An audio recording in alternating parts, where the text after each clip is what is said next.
Good morning. I hope everyone is enjoying this absolutely beautiful fall weather. I think we've been waiting a long, long time for this, so I hope everybody's out and about and enjoying it. And I'd like to welcome you this morning to our Residence Council meeting. And if you would all please stand for our patriotic song.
And if you'd join me for the pledge.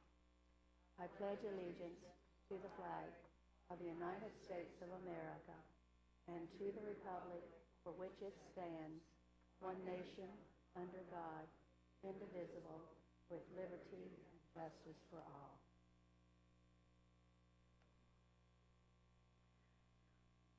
And now I'd like to introduce Miss Betty Lou Jonas, who's going to introduce us to our moment of reflection.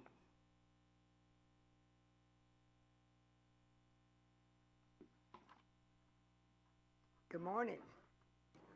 We are delighted to have an 11-year Westminster resident to speak to us this morning. During these years, she has participated with the Westminster Oak Singers. She's had parts in several plays. She even served as our president of Residence Council. And now she serves Eucharist along with prayers to the residents in the Bertrand Health Center. She grew up in a small town in northern Minnesota. I mean small. There were 900 people. She attended another small college in Milwaukee, Wisconsin. But then she moved south and she came to Tallahassee and FSU. And she received her bachelor's degree from the College of Business at FSU. She had a very successful career in Florida government, first with the Auditor General and then with the Public Service Commission. But her main career was with a daughter and a son and with 4 grandchildren. Now, to share reflections of her life is our own Kathy Cabroth. Kathy.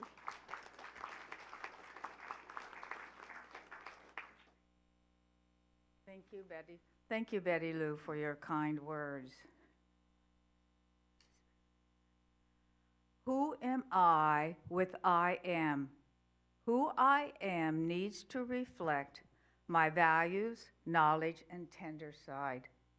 This chapter will be a Reader's Digest version of my life experiences in developing values that have infiltrated my inner core. My father always came home for lunch. When I heard the clanging of my mother's pots and pans, I scurried to Dad's rocking chair and into my daddy's lap. He taught me behavior that a little girl did not need to know. My mom sewed me dresses that my dad and I loved. Mom, not so much. Mother always wanted a son that meant daily disappointments. The isolation was heartbreaking because I wanted to play with friends, and I sometimes did. Troubled teen. Time moved forward to Minnesota Catholic boarding school for my senior year. This was not one of my brightest ideas, but it was a way to leave home, which my parents agreed to. I was cloistered from family and outside activities, which prompted me to take a trip in a Greyhound bus to visit my grandparents' home and enjoy their love and sausage and jelly sandwiches. Then I got back on the bus to the boarding school. Staying with my grandparents was a short-lived idea. Go figure. Gradually, my childhood experiences began to express themselves in ways I never dreamed, and much to my dismay, because of being brought up in a strict Catholic home, which meant attending Mass most days. Since I would only talk with God, I did not know that Jesus was always with me and cared about me. In fact, I did not want Jesus in my life at all. Up to this point, I was operating from my head space so I could function in the real world.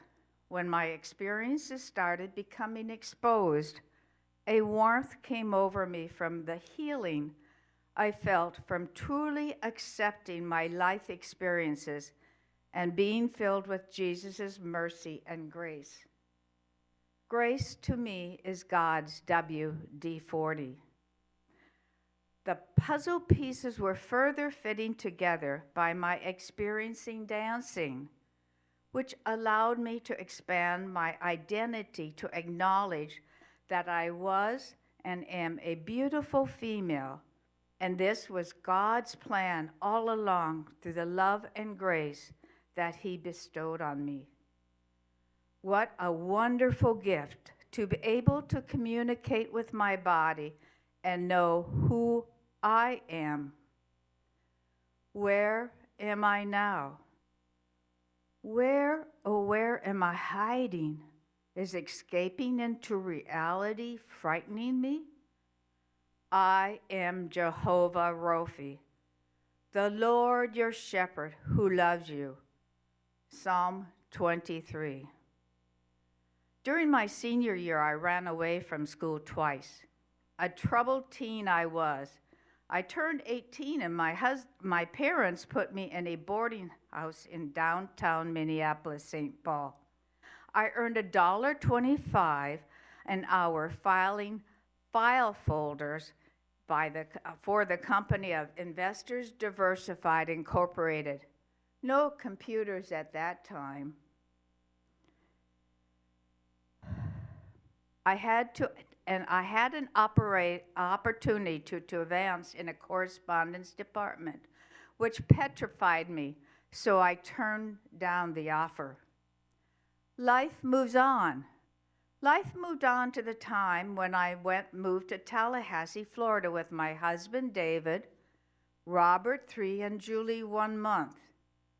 David and I chose Tallahassee for our family home because Tallahassee was a family-oriented town and had a new family practice residency program that had accepted David as a first-year resident. Time flies by with 2 small children. I had no relatives, but I did find a music teacher, Margaret Misa. Since my feelings were completely shut down, Margaret suggested that I get help with my feelings, which saved my life in more ways than one. I needed to explore and increase my self-confidence and not my confusion. It was time to look for peace in my faith. After church hopping for many years, Baptist, Lutheran, Protestant, Unitarian, Mormon, lastly. After sobbing, I decided to go back to the St. Louis Catholic Church in Tallahassee, Florida, and asking for forgiveness and not accepting Jesus because of a lifetime of regrettable and stoic behavior. Spiritually, Jesus wrapped me up in his loving arms and kept me close. The feeling of warmth went through my body as Jesus whispered to me in his loving words as I was singing hymns from a church devotional. Music had always been my redeeming quality. I could finally accept Jesus on the cross as salvation from all my distressing behaviors. Although I could see Jesus as a man, God's only Son, and my tear-drenched face was testament to his loving forgiveness. The crux of my message from looking at my life is, this is the day the Lord has made. Let us be glad and rejoice in it. Psalm 118.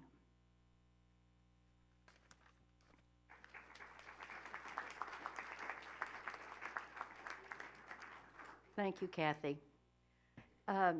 Now, our board today has received previously the minutes from our meetings, and I do want to just note that our board meetings are found on MyWLife under the Residence Council module. So anytime that you want to question, or if you haven't attended a meeting and you want to see the minutes, Darlene, our secretary, is absolutely fabulous in keeping a very intense and accurate record of our meetings.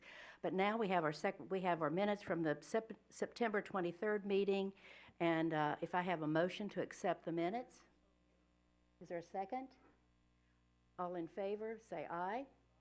And minutes are approved. And now Gary Stillwell will come with our treasurer's report.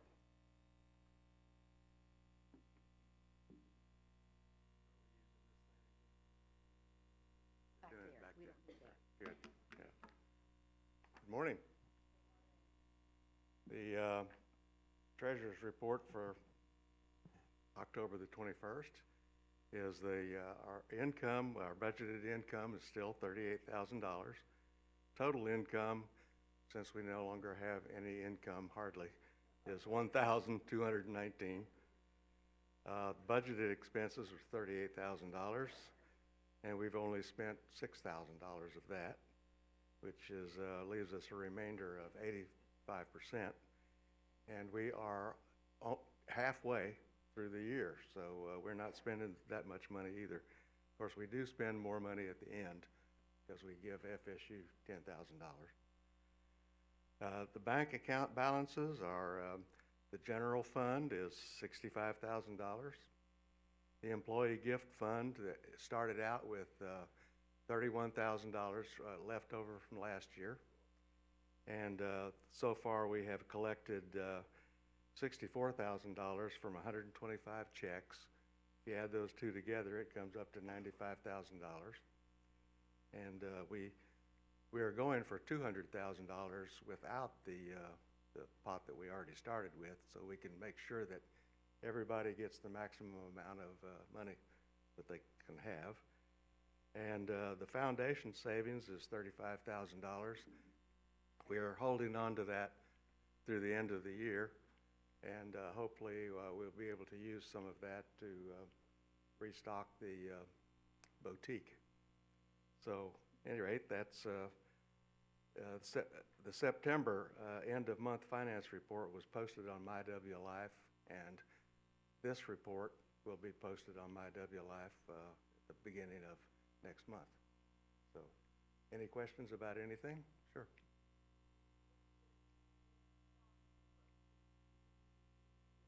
Rebuild, yeah.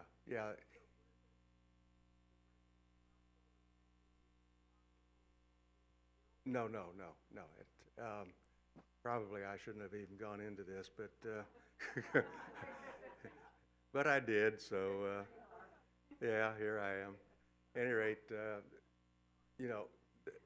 the Westminster Oaks is rebuilding the boutique. We might, I mentioned before that this money that's in the foundation is we have the opportunity to buy things for ourselves with no sales tax, as long as we use that money. And one of the ideas was to use that money to buy things for the boutique that Westminster Oaks would not be responsible for. And I'm still looking for big ticket items so that we can use this money and save that 7.5% sales tax. So if anybody has any bright ideas besides the boutique, let me know. Okay, thank you.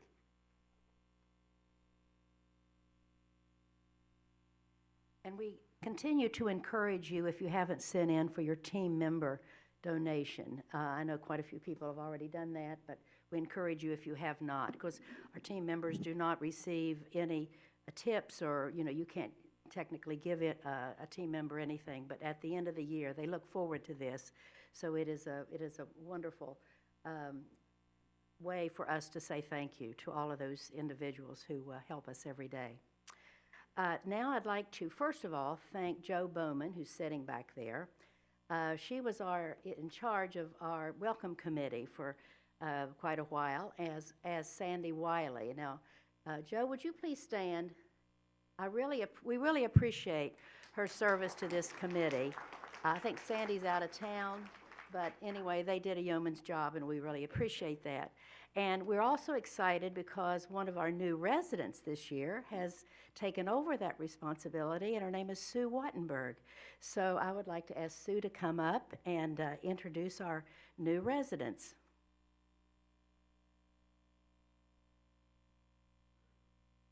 Good morning, everybody. I have 6 new residents to introduce to you. And the first lady I want to introduce you to is Isabel June Stewart. If you would stand up, June. June lives on my floor in Oakside. Thank you. Now, June was born in Toronto, Canada, and lived in Montreal for 12 years. Her family moved to Tallahassee when she was just 13 years old, and she attended Leon High School. On graduation, she attended nursing school and worked at TMH in labor and delivery until her retirement. She's made several, you can have a seat if you like now, June. She's made several trips back to Canada and also visited Scotland, where her family was from. In May of this year, she had the most unfortunate experience of being injured when a tornado destroyed her home. She is starting a new life here at Westminster and looking forward to making new friends. She is a longtime member of First Presbyterian Church.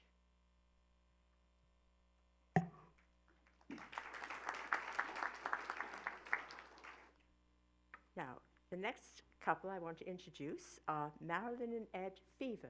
If you would like to stand up.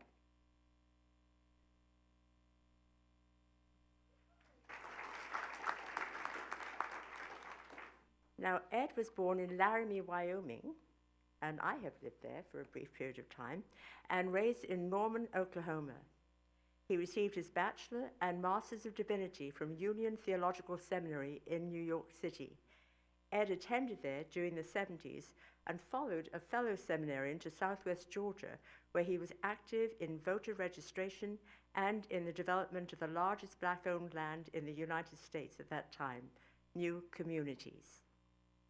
He was ordained in the Presbytery of Washita, Oklahoma, but didn't join the ministry. His calling was in state service. He served as director of CETA in the administration of Reuben Askew and served in all subsequent administrations up to and including Lawton Childs. Until his retirement, he served as Deputy Health Officer, Secretary of HRS, and Secretary of Children and Families. He is currently Secretary of the Rhea and Lawton Childs Foundation and was a charter board member of the Early Learning Coalition and Whole Child Leon, serving also as president of Gadsden County's Healthy Start for many years. Ed and his wife Marilyn share a love of the outdoors and kayaking. They have camped and paddled in 50 states as well as 10 Canadian provinces, and they have a cabin in Alberta, not far from Many Glaciers, Montana.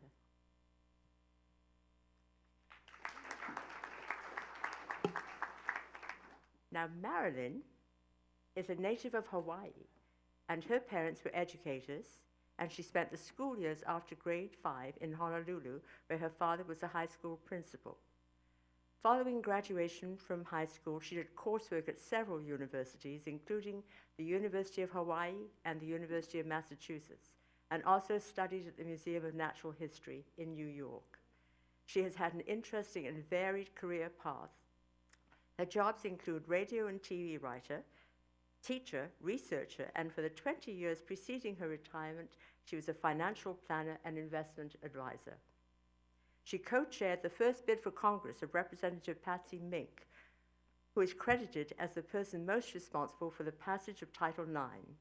Marilyn and Ed's 2 daughters were beneficiaries of this. One is an attorney and the other a medical doctor.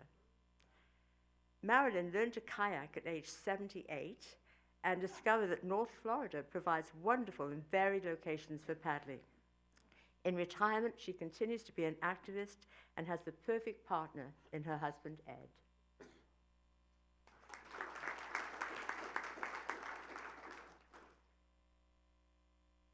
The next resident, who is brand new, is Sue Sokol.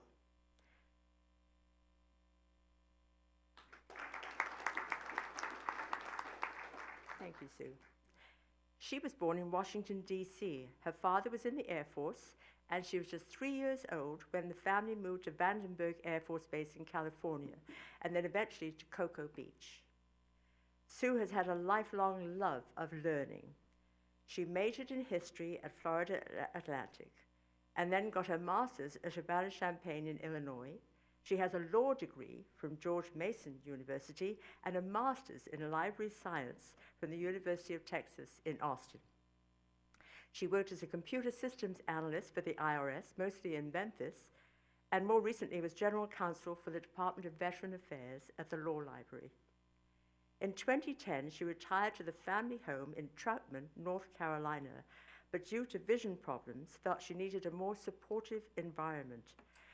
She did a great deal of research, and that led her to choose to live in Westminster Oaks in Tallahassee.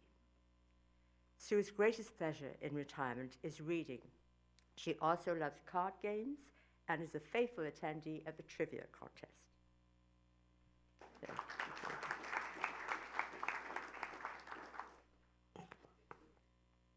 Now, the last couple I'm going to introduce today are Rosemary and David Worley. Would you like to stand up? Now, David grew up in Muncie, Indiana. The family law is that the old wooden bucket, a trophy in the Indiana University-Purdue football rivalry, was from his family's farm in Indiana. Rosemary grew up in Gadsden County. Her family was among the earliest farmer pioneers, moving from Marion, South Carolina in 1847. Rosemary and David met as students at FSU. The meteorological program was recommended to David by the U.S. Air Force as being one of the best.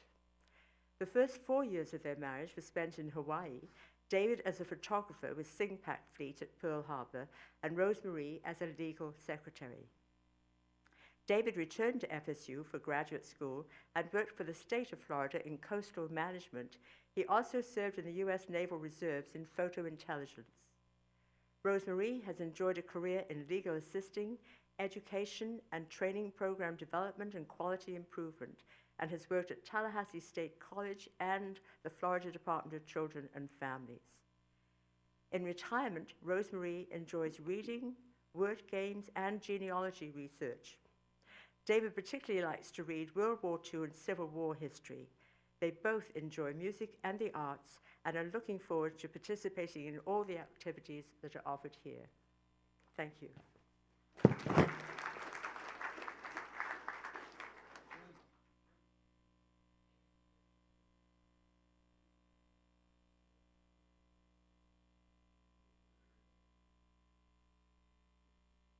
Well, welcome all the new members.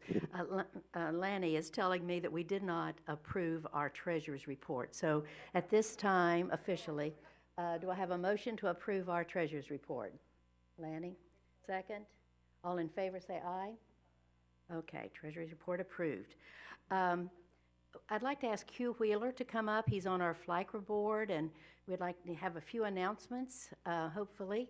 We have lots of members in here of our FLICRA organization, and if you're not, we'd like for you to contact Sarah Cardona, who's our membership chair, and talk to any of our board members. So, Hugh? Thank you, ma'am. I'll be brief. As some of you know, I can't be. First of all, I want to say, Kathy, that was a wonderful story. The moving part to me was where you sat in your dad's lap. FLICRA is an organization that takes care of us. We're a CCRC. Pardon me. On December the 3rd at 2 p.m. right here in McGuire, you will have a unique opportunity to hear Bennett Napier, our executive director, make his annual report. He's going to talk about some legal stuff, political stuff, and give us an update. But the main part of the meeting that you're going to come for is the refreshments that we're going to provide. So we'll be here, I hope you'll be here, December the 3rd at 2. And as far as I know, that takes care of FLICRA. In case anybody has any questions, you can ask them after I leave the meeting. What I really came here to talk to you about is what's happening Friday. That's the Shred event. As most of you know, I'm the chairman of that. I would like to ask all volunteers, you know who you are, if you would show up by the pool house at 9 o'clock. The Shred event will be from 9:30. We'll start at 9:30. We'll go for an hour and a half. What will happen is you will bring your shreddable materials down Meandering Way, come all the way around to the bottom around Bertrand to Commencement Cove, turn left, go up by the parking garage, and then you will exit at the four-way stop. Do not try to turn left at the four-way stop if you're coming into the development, because we're going to block it. It's going to be one way headed the way I said. Any questions? Okay, so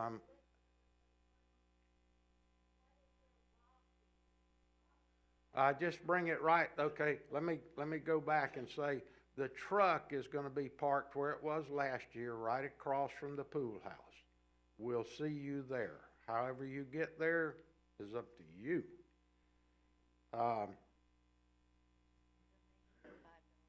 There is a one-time fee for any number of bags that you bring for $5.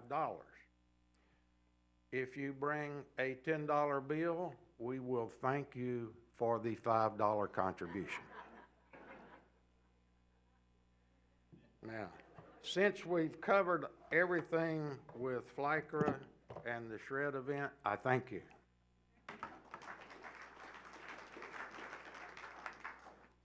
Thank you, Hugh. Okay, at this time, over the last 2 months, we've had the changes to the bylaws have been posted on my W Life under Residence Council. And so far, we've not received really any comments or corrections or updates on any of that. So at this time, I would like to receive a motion to accept the changes to the bylaws from our board. Second. All in favor? Well, first of all, I guess I should say, is there any discussion among the board for any of the changes for the bylaws? Is there anything from the residents at this time? So all in favor of acceptance of the new bylaws, say aye. And the bylaws are accepted. Thank you. Okay, at this time, Marjorie Turnbull is going to come and give us an update of our ad hoc committee for the Dempsey Mayo traffic issues.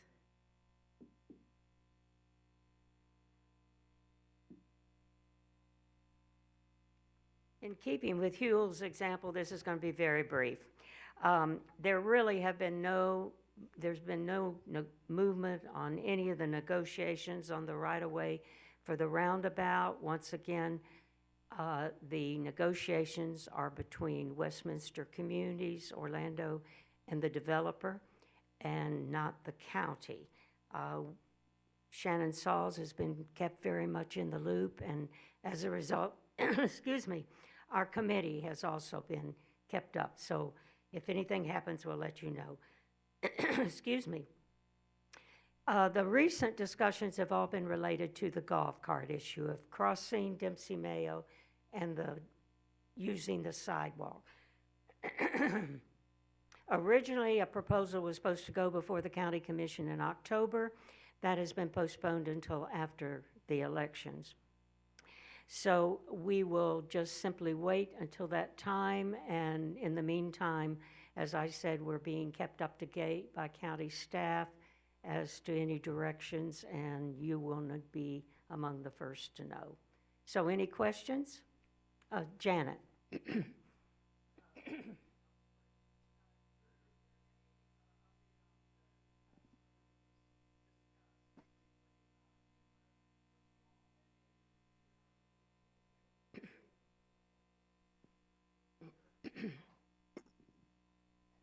Is there any, my understanding is that the consideration of a cut-through in the brick wall on Carefree Cove for golf cart access was, sort of abandoned. But is there any change in that, or is that still not on the table? I'm sorry, I don't know what's wrong with my throat. My understanding, it is completely off the table, but that is a question you may want to verify with Shannon at the next town hall. Thank you. Any other questions? This is about 2 weeks ago, there was a car parked by the street down near the intersection of where Dempsey Mayo is. And it just sat there for 2 or 3 days, and I didn't understand that.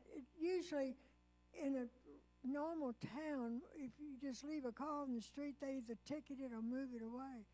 And I just wondered about that.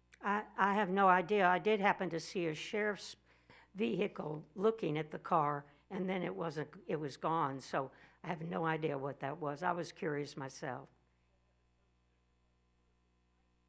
Had a tow sticker, so it apparently was towed away.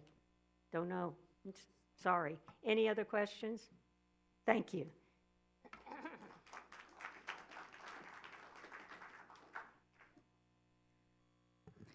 The issue of the golf cart, technically, it's illegal, to cross the road or to go up the sidewalk. Of course, our sheriff has indicated that he's not going to be pursuing that. But it was an issue that was brought to Orlando's attention, and in an effort to try to solve an issue, this was the reason that there was a proposal to provide a cut-through through the brick wall, allowing access, which would give the legality of the golf carts coming and going. So because of the urgency of the committee and also the resident in Emerald Chase and Meandering Lane and Carefree, they met, they talked, they involved Shannon, and Shannon wrote a letter to Orlando to indicate that this is something the residents do not want. But in an effort to look at that issue and to solve this problem, Marjorie has investigated more thoroughly. We had originally sort of written one from the committee, an ordinance request for the county commission to approve. Marjorie connected with FLICRA, and Eric Thorne, who is a legal advisor for FLICRA, had been with the legislature and took the ordinance that our residents' council, as in the ad hoc committee, had created and formalized it into a request for the county commission. So what I'm going to do, if you'll see it up on the slide, there are 2 paragraphs in this request that we're going to formalize it today. We will get a letter of support from Shannon, and we're going to present this at the next, as I understand it, or at the next convenient county commission meeting. Is that correct, Marjorie? Am I speaking correctly? Will still be determined, but at least this will be our effort. And I know it's very small, but I'm going to go ahead and read it. I think you have the second paragraph. You need to go back. to one slide. This is the second paragraph. It's where a facility. There.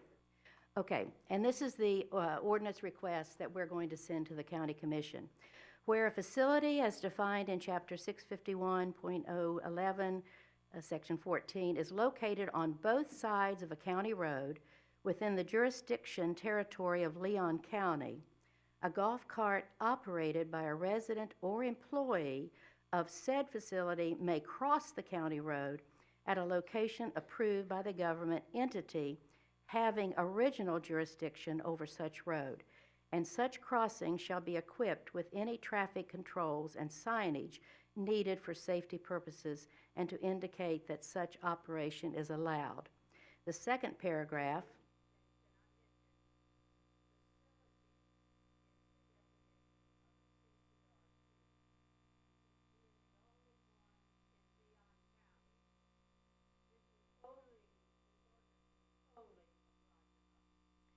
and because she didn't have a microphone, I'll repeat. Because we are a CCRC, the word facility is the same as our organization here. So that's the word facility means our CCRC, and because we're the only ones in Tallahassee and Leon County.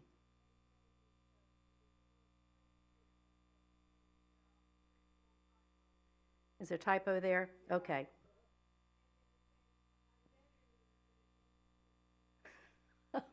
Okay, evidently this was typed in from what I'm reading. So anyway, we'll have the accurate, did I read it correctly? It's just up there wrong. Okay, I think it was probably typed in. So we'll correct, well, we don't need to correct that. I've got the correct form. Okay, anyway. Okay, the second part is a golf cart that meets the equipment requirements of 316.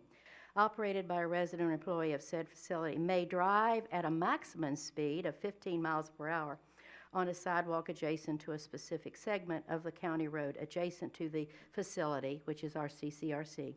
If the county commission determines, after considering the conditions and current use of sidewalks, the character of the surrounding community, and the locations of authorized golf cart crossing, that golf carts, where is it? Bicycle. What happened? Oh, there it is.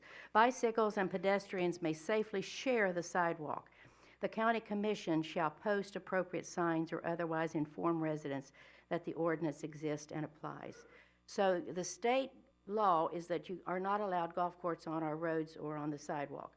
But each county has the right and privilege to write their own ordinance to change that policy. So that's what we're asking the county commission to allow us, and this will be presented. So do I have a motion to accept this policy, this ordinance request? What? Let's accept it, and then we'll vote, then we'll have a discussion. I think that's the accurate. Second? Second. All those in favor of bringing it to a vote? I do. Okay. Now, questions. I think we do that.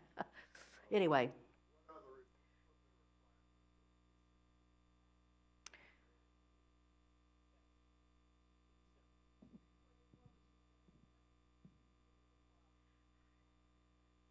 Am I on? The question was, what are the equipment requirements? You gotta have brakes, brake lights, headlights if you drive at night. You have to have turn signals, and you're supposed to put one of the orange triangles front and back. That's essentially it. And it'll be Robert and security, who now registered golf carts, will be the ones who will come and check your golf cart. Any other questions? Yes.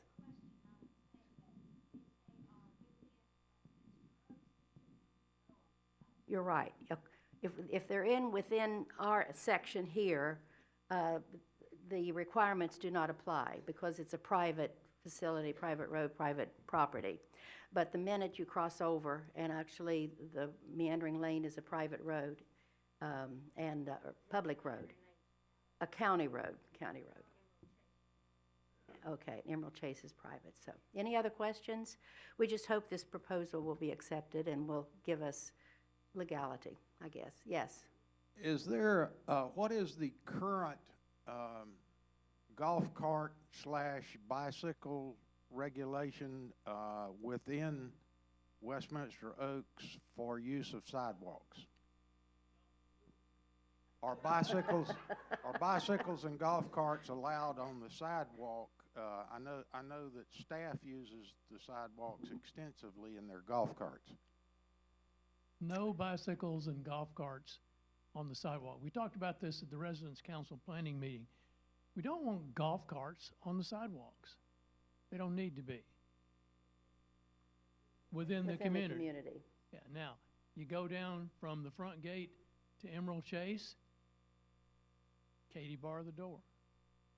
And the real hazard out there, of course, is those cars, although the speed humps are really helping. Any other questions?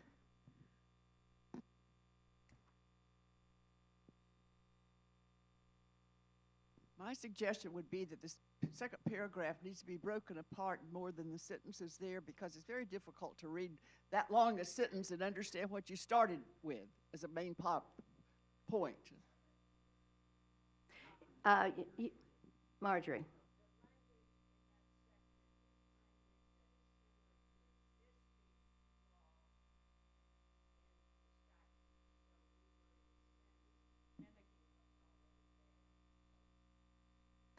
Marjorie indicated that the language is consistent with the legal language to present to the county commission. So, now I know on this PowerPoint you cannot read it. That's why I was reading it to you. And if you want to look at my notes, you can. It will be in the minutes from the Residents' Council, and Darlene will include those. So if you want to read them in more detail, or if you want to check with me after, I've got the more readable copy here, but it will be in the minutes.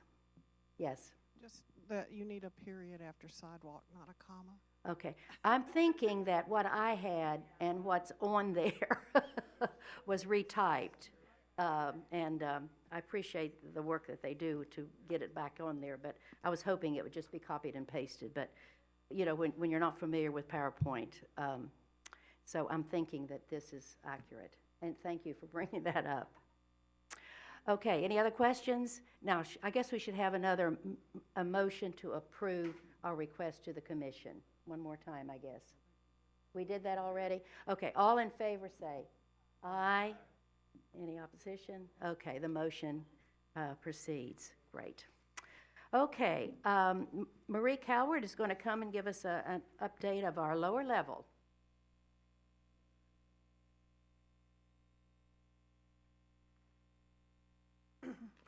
Well, the lower level is still there and it's dry, so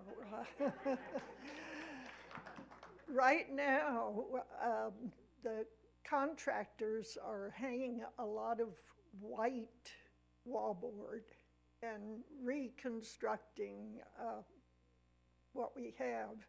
Our committee was appointed this summer, and the members are Carol Bewley, Bob Davis, Robin Gray, Almina, and myself, and Jane has been constantly with us as an ex officio member, which we have appreciated. We've toured the lower level, we've talked to most of the department chairs, and we've talked to many residents, but probably not enough. If some of the rest of you have thoughts about the lower level, things that are important to you, things that are frustrating to you, please let one of the committee members know. As residents, we'll experience, hopefully, some expanded space. For instance, the table tennis room will be expanded in size. The fitness center is going to gain a classroom. The Chapel Country Store and billiard rooms council office will pretty much stay the same. Currently, the maintenance department has moved back. The schedule, if it works, Corona will move back to the clinic in December. That doesn't mean FSU will be there in December because, you know, universities close for the holidays. So we may see FSU there in January, but we'll find out more about that. I hope you'll continue to read the weekly administrative reports so that you can keep up with what's happening down there. Feel free to ask any of the committee members what's going on. And if you have questions today, I'll be happy to answer them. Yes, ma'am. Mary Jane. Do we have a microphone, please, ma'am? She's coming.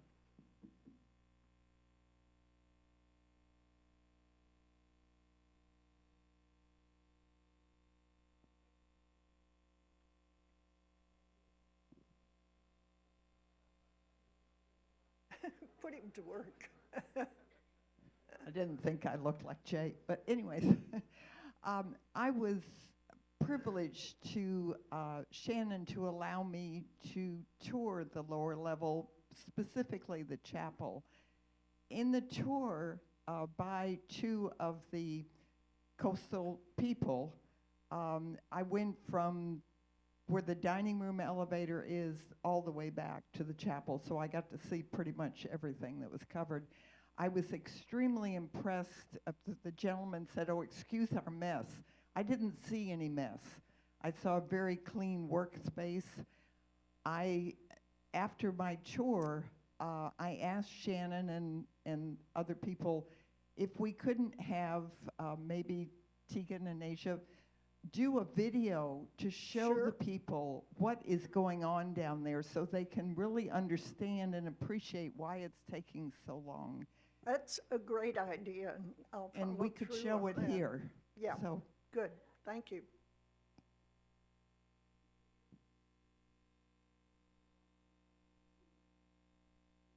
Okay, whoops.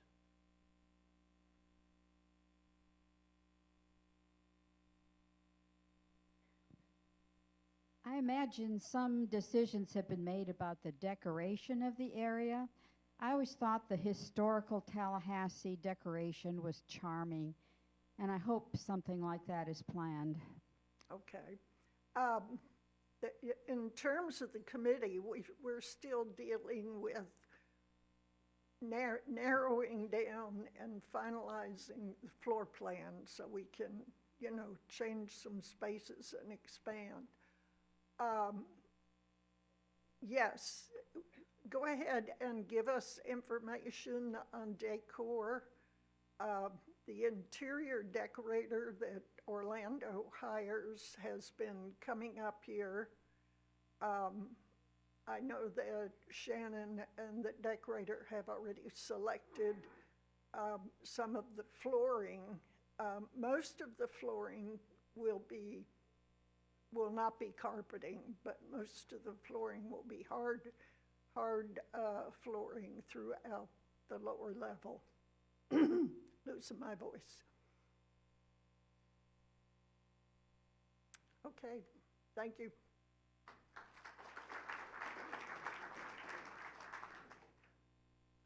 Thank you, Marie.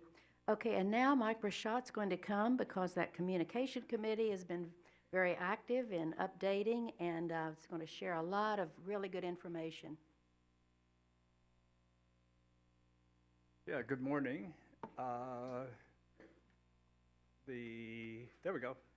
So, we have a few minutes to inform you guys about a development which I think we've been wanting to have here for a while, and that is a lot of the health services and information and what you do and where you can find information all in one place. And that module, we call these little square things, was put up on My W Life on Friday. And it is not, you may not have seen it yet, but I wanted to review it with you. And let me just suggest that it's always said here, and where did I put mine? If you have a cell phone, you might want to take it out. You're always told not to do that in this hall, but today you can. You can leave the sound off because we're going to go through this. I just want to give you an overview of this because there's a lot of information in it, and we'll be able to kind of guide you and show you where it is, and you can deal with it when you get a chance on your own.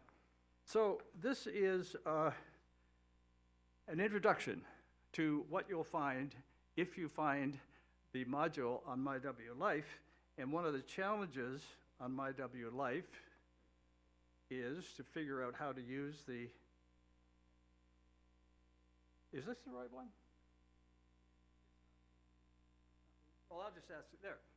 So here, if you open up MyWLife on your device, you will see you can't read this, you're not supposed to here, but you'll see all these different modules. You'll see part of them on your MyW. If you could see them all, which we put here, there are 37 modules right now. So when we say to you, go to MyWLife and find something, good luck. So the question is, where is the new module? And if you take the top row and do one more click, the arrow will show you that this new module, called the Health Services module, is right at the top row. We had it moved up to the second position. It is where the old COVID module was for years. And as you'll see, COVID is now inside this module, okay? So there's where it is, top row, second in, right beside the going away module, and right beside dining, which, by the way, the dining modules are the most used of all MyWLife modules, literally, thousands a week. So what I want to do is take you through this module. Now, the problem is, you won't be able to see, but if you clicked on that module, here's what's come up. And you won't be able to read that terribly well, but there are 6 individual subheadings that will appear on your screen. And within each of those 6, there's a whole lot of information. So what I'm going to do is go to the next slide, which will just go through each of those 6 in something you probably can read or have a better shot of reading. So the first one is called What You Need to Know. It has lots of practical information about material on this campus, where you get phone numbers, who you contact, and so on. And I'm going to spend the majority of the time going just through the headings under that. There are 17 headings, which I think will provide core information that most everybody has been trying to get someplace, and it takes a bunch of phone calls, and where do you find it, and so on. It's now, theoretically, in one place. So the next one is counseling services. This material, by the way, Might tell them to turn their phone sideways. I might tell them to turn their phone sideways, okay? Bigger print. Bigger print. You do what you got to do if you have a phone. Counseling services information, by the way, was already stored in another module where you could never find it. It was buried. It's now here. Next one. The whole COVID-19 material is now embedded in this one module, the health services. The next one. Coming soon, this was put up Friday afternoon by not me, not us, is the whole home health information is going to be put there very soon, we hope. The next one is the pharmacy module where you can order your own prescriptions. So they call them longevity scripts. We went through Livology, we can deal with this one, I suppose. So, and then therapy module is now inside this module. And it will deal with physical training and pain screening and more. So here's the current array of 6 big subcategories when you open this module that you could go and look at. And then you could go and click on each of those and go inside those, and you'll find lots of other stuff. Now, the one I want to deal with is the first one, the What You Need to Know module. This module was assembled by Jill Sandler. Jill called me to say, are you here? I don't even say, Jill, are you here? Oh, there's Jill, I couldn't see her. This is a terrific piece of work on her and the Health Services Advisory Committee put this together. And I want to just give you the headings of these, and you can go and look inside them for lots of detail. So there are 17 of these headings, so let's give you the feel for what's involved in this. So the first one is in case of an emergency, what do you do? Who do you call first? What numbers? What do you expect? And so on. And if you've got a phone now, you can look at it a little bit. Then a whole new section called If You Are Admitted to the Hospital. Terrific amount of core information here that I think you'll find useful. We think you'll find useful, it's not our module. Returning home from the hospital, what's involved in that? Then urgent care or help with routine medical care at the Curana Clinic. Whole bunch of information there, how you go about that, what you can expect, actually, kind of interesting stuff. Primary care availability on campus is the next one. And other service providers, other than the primary care on campus. Then a section on Westminster home care. That's where you might want home help assistance, not medical care, but, and you can read the details about it. And then the home health care, which is the medical level care in your home. There's more, the nice core of information that Jill's assembled there. And what about using private caregivers? Another bunch of information. Continuing down this long list inside first of the major categories, what do you need to know, is, well, what does the health resources nurse do for independent living residents? Good core information that you might not be able to get easily without. What about medical records? What about getting home meal delivery if you're incapacitated? How you go about that? Who you call? A section on COVID that is smaller than the big COVID module, but it's useful information. Flu shots. What about transportation to medical appointments? Free phone counseling services. And the last section is on support groups. So this is a tremendous one place that Jill has assembled and put in this module, which has got to be cause for at least a round of applause.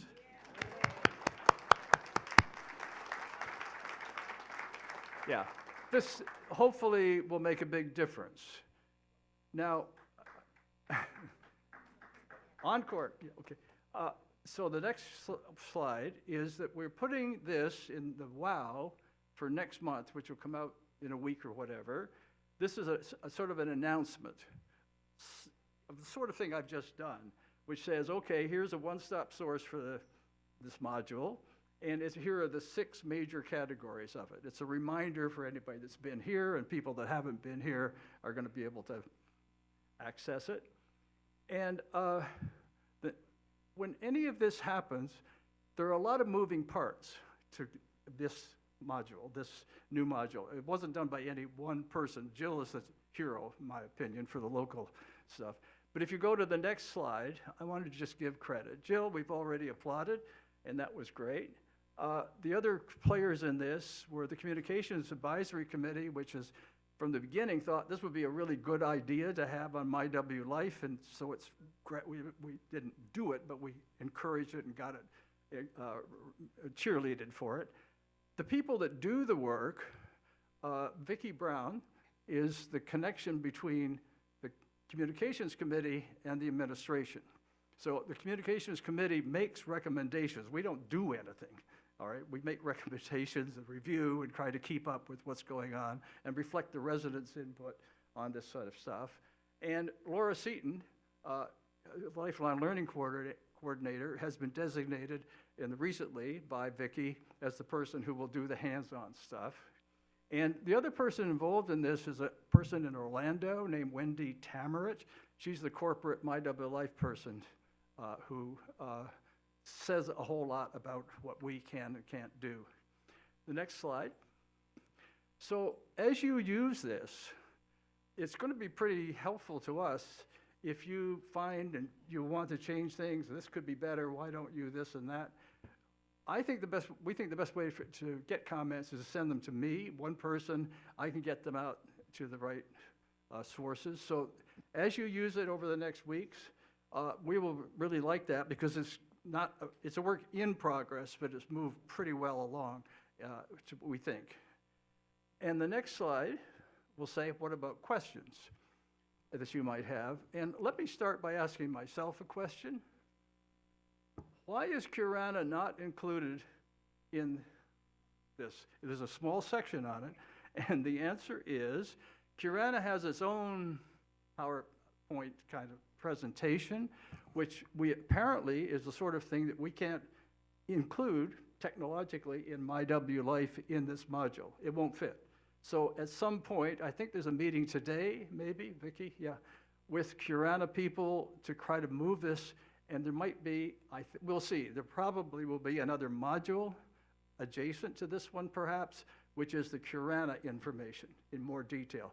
But Jill has already written a small section on Curana, best we could, so we will see. We don't know what that's going to look like. I'll ask myself another question. So what if I don't use MyWLife? I mean, a lot of people here don't use MyWLife. And so how would they get this information? Well, the answer obvious. This needs to be printed and available to people. People in our committee have said, well, if I'm in an emergency, the last thing I want to do is go and find my computer, crank up MyWLife, and go and find the module and find out what. I'd like to have this on my refrigerator. This being the material that Jill has put together, these 17 lovely orderly sections there.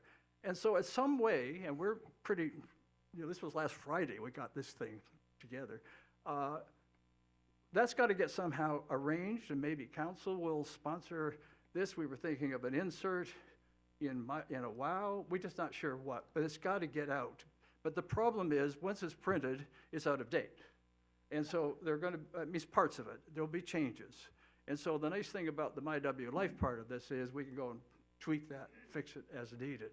However, there is another way you can get printing, and that is if you take Jill's, that is the first section, what do you need to know? And you put it on your screen, you can highlight that whole thing, and copy it, and if you have a printer, it'll print out just like it was on your screen. You can get yourself a hard copy in 10 minutes if you've got a printer and a copy. The copy is just usually in the computers. So that's very helpful, and if you don't have MyWLife, I suggest you get very friendly with somebody that has a computer and MyWLife and ask them to print it out for you. I mean, it's 4 pages, 4 standard print pages of information. And you could staple that or whatever, put it on your refrigerator, and it will work. So that's what I think I can tell you, and there's a question. Well, let's wait for a microphone here. And yeah, hold the last one for a minute, yeah. So let's just take any questions. Asia's coming around for Marilyn, I think.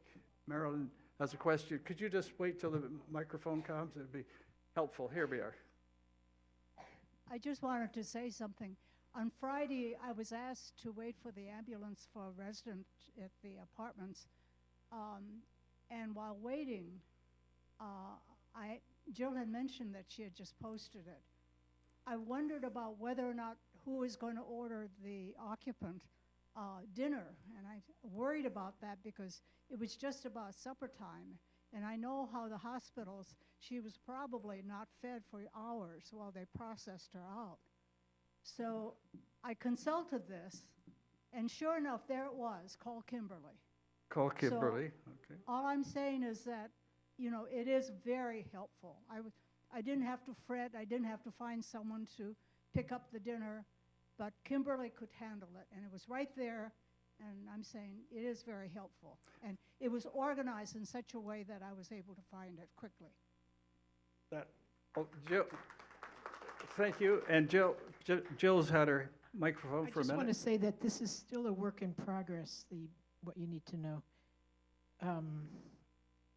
There are other things that need to be added to it. Yep. And we'll be doing that over the next few weeks.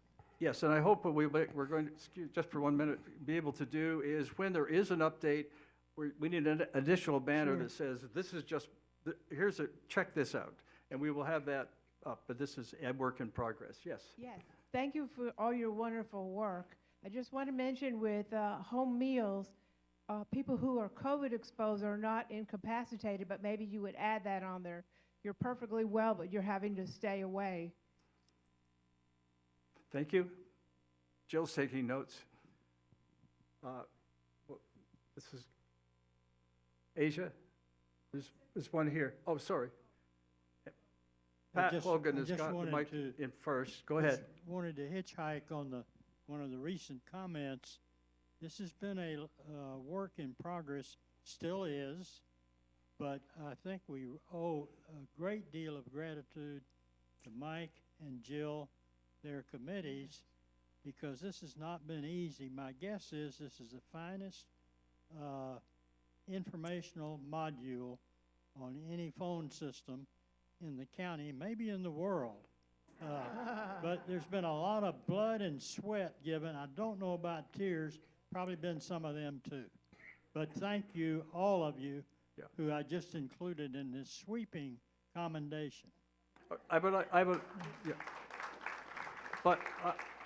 would like to be sure everyone realizes that this coming together was really triggered and is facilitated by Orlando people, Wendy Chamber. It's been very good, and there's been a change of management there, and things seem to be happening more quickly and more easily, and so I think that was a key part of this happening. So, next question, yeah. This is so important. I think it should be included in the roster that we soon should be receiving. It's been several years since we've gotten a new roster, and I think it would be wonderful to include that in the back of the roster, and everyone then would get it. Thank you. And Jane Hudson is the one who's, by the way, the liaison between our communications committee and the council, who insisted that we make this presentation, even though it's still pretty much a balancing act to get it together. But it is usable, I think. Yes, now, is the woman in Orlando the one that gave us that logo with the child? Because I'm wondering if any of my great-grandchildren are visiting, if they could be treated. Well, let me say the logo is not our choice. And it's kind of a Rorschach card. You can see what you want, maybe, or not what you want. But anyway, it's there, and it was sent to us as this is what we have. It was actually put up by Wendy, which was great. We were glad to see something up. I will say that at other communities, this is going to be at all the communities. All I know at the moment is we're the ones that have kind of gone ahead with it, I think, most. And I think we could change that. We'll see. But at the moment, that's what we got. Okay. So are there any other? Archie? Oh. I recognize the entire committee, that is the communications committee, and Jill is an associate member. Stand up. If you can stand up. There we are. Yeah, great. There's nine of us on that committee. So before so this is a work in progress. There's a question from Manny. Mike, we are recognizing everybody. I want to recognize our own Laura and Vicky that have been cooperating with you all. Oh, very much. Facilitating with you We all. couldn't do it without, yeah. Okay, well, before we go, I'd like to ask myself one more question. And the question is, if I could get someone in the room to put the question up. Question is, so how's it been going with the going away module that you guys put up a month ago? And what I want to tell you is, if you're leaving, you can click here and enter your information there online, and it goes right to Robert's computer. And I talked with Robert last week. He tells us 2 or 3 things. One is the amount of paperwork that he's had to handle has been greatly reduced by this. which is a big plus. And it's about more accurate. It goes right into his computer. The second one was he would like very much, if you are going on to see Grandma next week, and then in Antarctica in December, and then people have been sending in 4 trips at a time, and the equipment that they enter the travel information in can only take 1 trip. So he would prefer, and then he's now got to do all this paperwork collecting. He prefers that you take your trip, finish, and send in your next trip at a time. He very much, and we're going to put a note to that effect. And the last thing is, some people were concerned that it asks you what date are you returning, and some people said, well, how about if I say I'm returning on, I'll say October the 30th at 11 o'clock in the morning? What about, or 3 o'clock? Should I get more specific? And Robert says, do not do that. Just put the date down. He will take care of the rest of it. And in fact, a secret, more or less, is that if you say you're coming back on October the 30th, Robert puts in the computer that you'll be back on October 31st. So you got a day's grace, and so don't worry the specifics of that. So that's what we can do, and thank you very much. Good luck with it.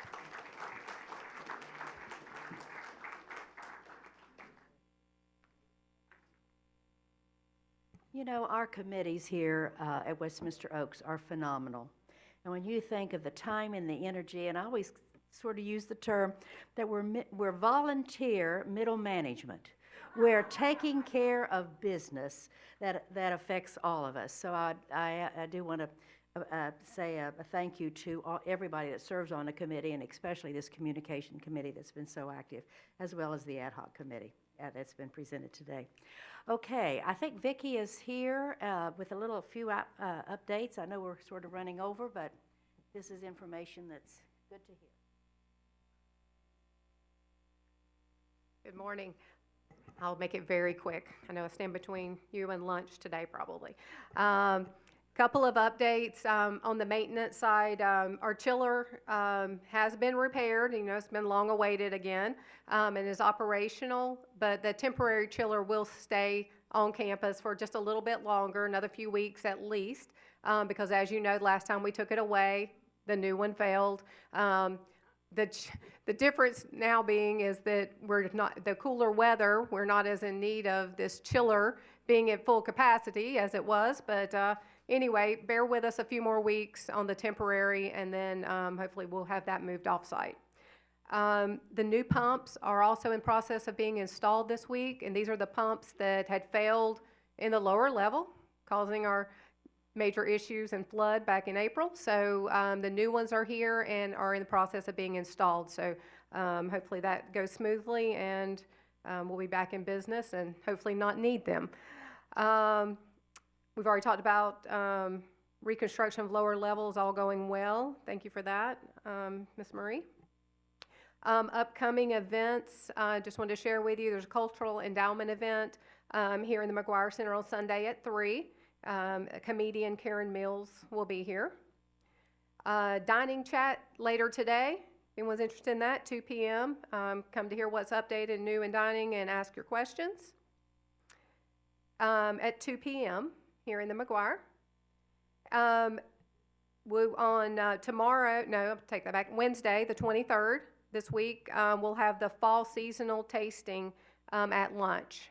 So enjoy the new flavors of fall and getting ready to roll out that new seasonal menu October 28th.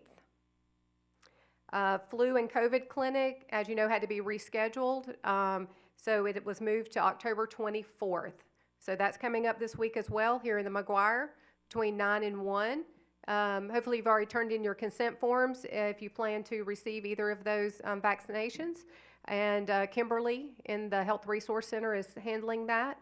If you have questions, she can be reached at extension 480, and be glad to get you on that schedule. If you've already signed up, she's probably already called you and given you a time. Again, it'll be between 9 and 1 on the 24th. Also wanted to say thank you to all who contributed to our W.T. Moore donations for the kids' backpacks for the food and snack items. It is greatly appreciated. to fill their food pantry each season. And so those are being delivered, 3 SUV full of food items for them. So thank you so much for those who contributed. And just want to remind everyone, the resident handbook is posted on My W Life. It's gone through a lot of revisions and so on. So take a look at that. If you have any questions, let us know, but it is posted. Any questions? I don't know the answer to that, if it's going to be printed, she asked. But I will bring that up and find out. Yes, ma'am. We've got a mic coming.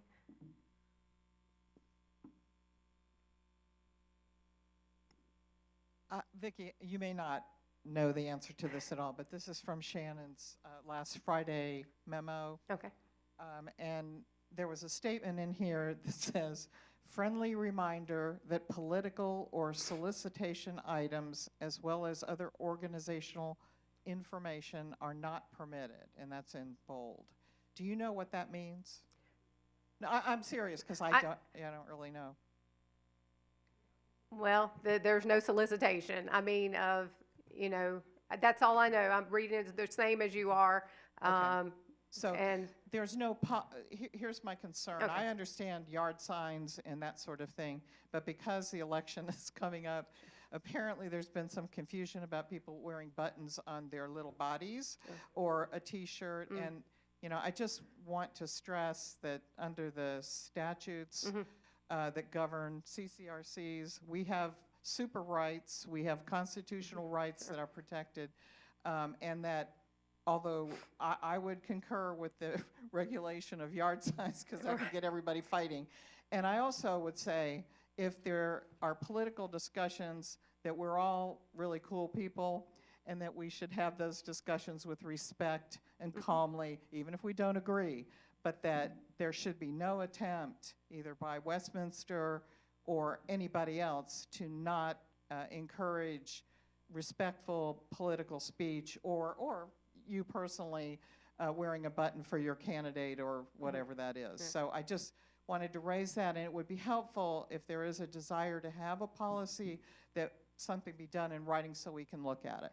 Right, for clarification. And I appreciate your comments, and I think, just like you said, being respectful of others and how we do that should be maintained. But we'll follow up, and if there's needs to be an additional comments added, that could be added this week. And Vicki, I was approached by a resident here with materials from his church for one of the amendments, which didn't generate good conversations. I didn't appreciate allowing that material to come in here and allow their particular religious views to be Well, and I think offered. that's part of the no solicitation, is that to approach other people, about things, again, be respectful of those around you. All right. Any other questions or comments? All right. Thank you.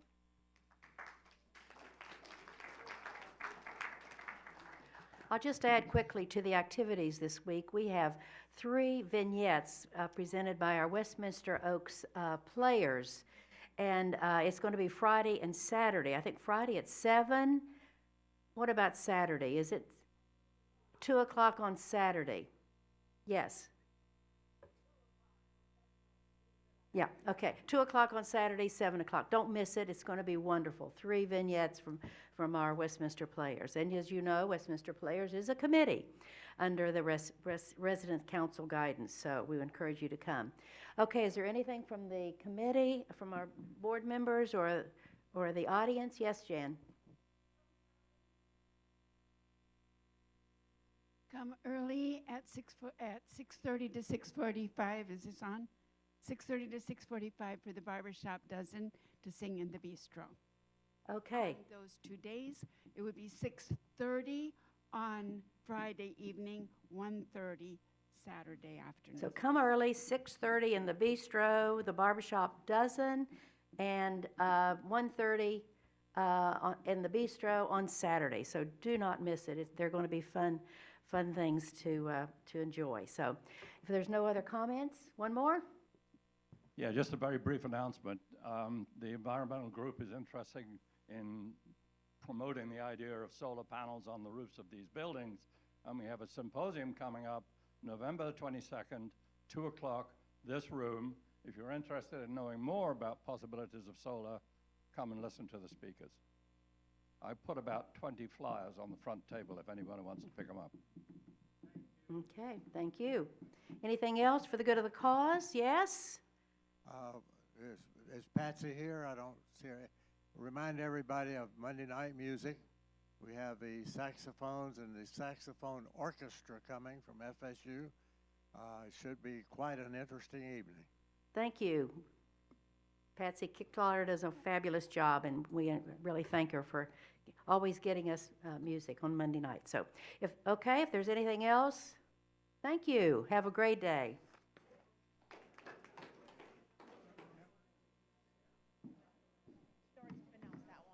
She did, yep.